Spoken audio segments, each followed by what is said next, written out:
Bonjour à tous, bienvenue à cette deuxième capsule sur la calorimétrie. Donc, il y a une précédente capsule qui explique c'est quoi la calorimétrie, c'est quoi un calorimètre et comment calculer une chaleur molaire de combustion.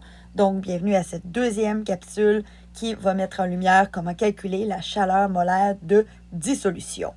Donc, un rappel global, on utilise pour faire ce genre de calcul expérimental un calorimètre, c'est-à-dire un appareil isolé qui va nous permettre de détecter dans un milieu, donc de l'eau dans notre cas d'une dissolution, une augmentation ou une diminution de température et c'est la variation de température qui va générer la chaleur de l'eau.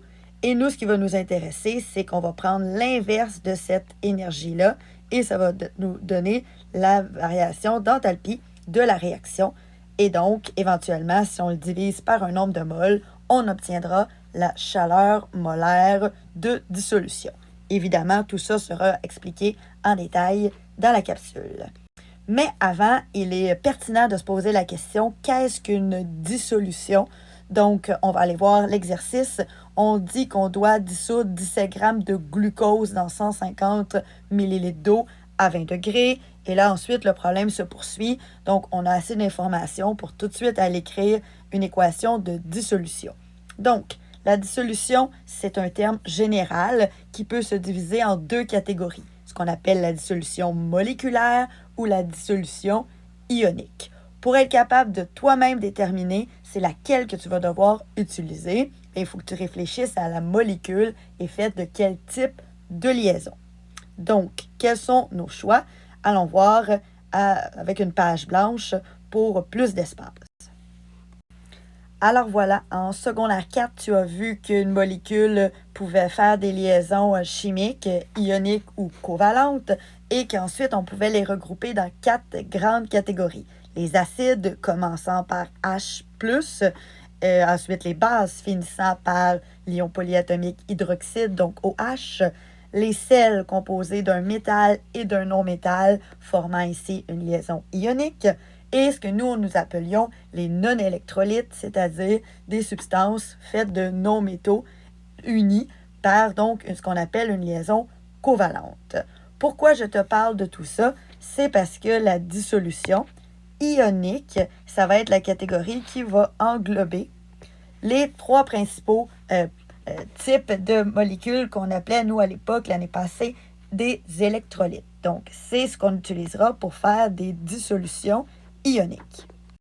Qu'est-ce que ça va impliquer? Ça va impliquer que quand on va prendre une molécule, par exemple, le HCl, et qu'on va te demander de faire une dissolution ionique, ce que tu vas faire, c'est que tu vas mettre cette molécule-là dans l'eau. Donc, on va mettre H2O sur la flèche et l'impact, tel que vu en secondaire 4, c'est que l'eau va venir briser la liaison ionique qui n'est pas très solide parce que c'est un vol d'électrons et ainsi, on va former des ions H+, et Cl-.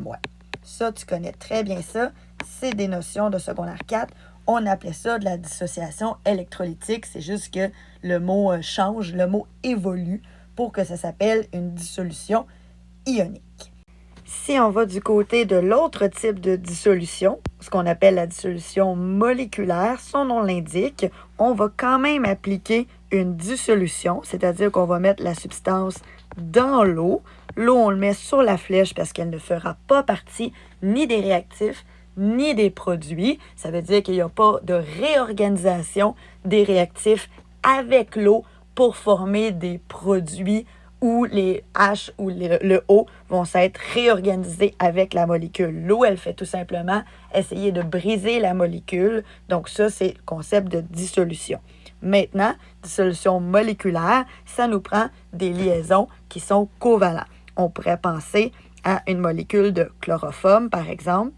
Donc, du CHCl3 sous forme solide qu'on mettrait dans l'eau. Et qu'est-ce que ça donne comme on n'a que des liaisons covalentes avec tout ça? Ça nous donnerait la même molécule CHCl3, mais cette fois-ci à queue, puisqu'on est rendu dans l'eau. Donc, c'est l'unique différence solide aqueux lorsqu'on est avec une dissociation moléculaire parce qu'on ne forme pas d'ions, parce qu'on a des liaisons covalentes.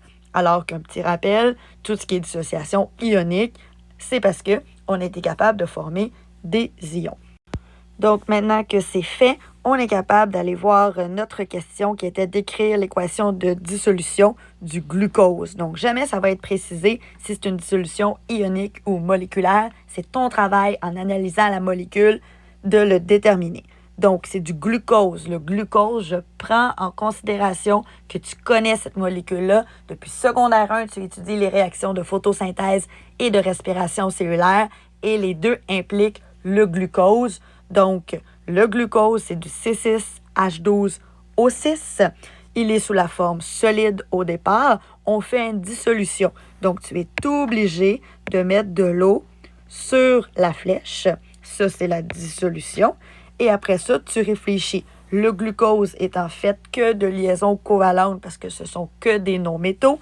Ça va tout simplement être une dissolution moléculaire, c'est-à-dire qu'on garde la même molécule, mais au lieu d'être solide, c'est évidemment aqueux parce que la molécule est dans l'eau. Voilà donc la distinction entre les deux. Maintenant, je te fais un petit rappel à l'aide d'une image d'impression d'écran finalement que j'ai pris de la précédente capsule sur la chaleur molaire de combustion, comme tu le constates. Donc, le concept, c'est quoi? C'est de voir que pour une dissolution, c'est le même principe, c'est-à-dire que tu vas mélanger 17 grammes de glucose dans 150 ml d'eau. En faisant cette dissolution-là, la température de ton thermomètre, qui était à 20 degrés, va cette fois-ci descendre à 18,51 degrés Celsius. Donc, tu pourrais tout de suite comprendre que c'est une réaction endothermique. Et cette fois-ci, je te demande la chaleur d'une mole lorsqu'on fait une dissolution. Donc, c'est le même processus, les mêmes étapes. C'est juste que ce n'est pas la même réaction chimique qui a eu lieu. Donc, ta première étape va rester de trouver l'énergie qui a été utilisée par l'eau. Après ça, on va l'associer à l'inverse pour trouver l'énergie de la réaction. On convertit la masse en mol parce que dans cet exercice-ci, c'est également des grammes. Donc, avec la masse molaire du glucose, on va passer du nombre de grammes en mol. Et ensuite, vu qu'on connaît l'énergie totale et le nombre de moles, on va être capable de faire une proportion pour y arriver. Allons voir qu'est-ce que ça donne avec les calculs en détail. Donc, la première étape, vu qu'on a des millilitres, on doit convertir les millilitres en grammes. C'est bien de soit l'indiquer comme une première étape ou sinon, il n'y a aucun problème à ce que tu me fasses tout simplement une petite flèche en haut de ton 150 grammes pour m'indiquer que la masse volumique, donc le symbole de masse volumique qui est ρ, la lettre grecque ρ.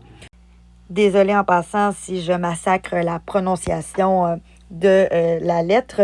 Donc, parce qu'on utilise de l'eau, on garde 1 gramme par millilitre. Si au cégep, à l'université, tu utilises entre autres un bassin d'huile au lieu d'utiliser un bassin d'eau, bien, on devrait te donner la masse volumique de l'eau ou de l'huile plutôt pour faire ta conversion.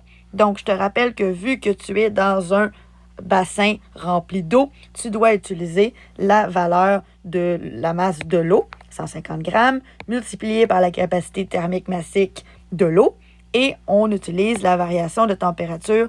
Encore un rappel, c'est toujours la température finale moins la température initiale. Donc, c'est normal ici que comme la température est diminuée, il y ait un signe négatif à la quantité d'énergie de l'eau. Ensuite, toi, ce n'est pas l'eau qui t'intéresse, mais bel et bien la chaleur molaire associée à la réaction de dissolution. Donc, tu dois inverser les signes pour obtenir ainsi une valeur positive. Tu peux le garder en joules ou en kilojoules, c'est pas très grave. Une fois que c'est fait, ça, c'est l'énergie totale que tu viens de trouver. Moi, je ne veux pas l'énergie totale, je le veux pour une seule mole. Donc, je vais convertir 17 grammes. Ça correspond à combien de moles? Je vais trouver la masse molaire de ma molécule de glucose. Ensuite, je sais que 180,16 grammes, c'est une mole. J'en avais 17 grammes, donc je trouve un nombre de moles. Je sais que l'énergie totale est associée à ce 17 grammes qu'on appelle maintenant 0,094 moles. Et moi, comme je veux savoir que pour une mole, ça donne combien, je fais la proportion et je trouve la réponse. D'ailleurs, je suis désolée, je constate une petite coquille ici. Ça nous donne bel et bien 9,95 kilojoules parce qu'on est au numérateur. Donc, le numérateur, c'est des kilojoules. Ça va nous donner une réponse en kilojoules. Et ensuite, quand j'écris ma réponse finale, donc la chaleur de dissolution, là, va être donnée en kilojoules par mol.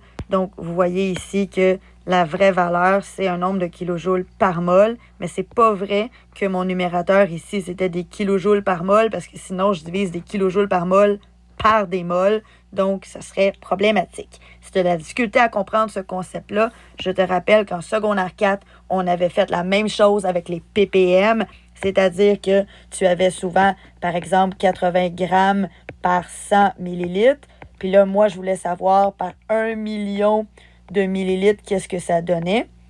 Et la réponse que tu trouvais, donc la masse, elle était en grammes, mais ce n'était pas ta réponse finale. Une fois que tu avais trouvé cette masse en grammes-là, tu devais reprendre la valeur et comprendre que les grammes par 1 million de millilitres, ça donnait les ppm. Donc, c'est la même chose. La valeur au numérateur, c'est des kilojoules, mais la question, c'est la chaleur par mol. Donc, la réponse finale doit être en kilojoules par mol.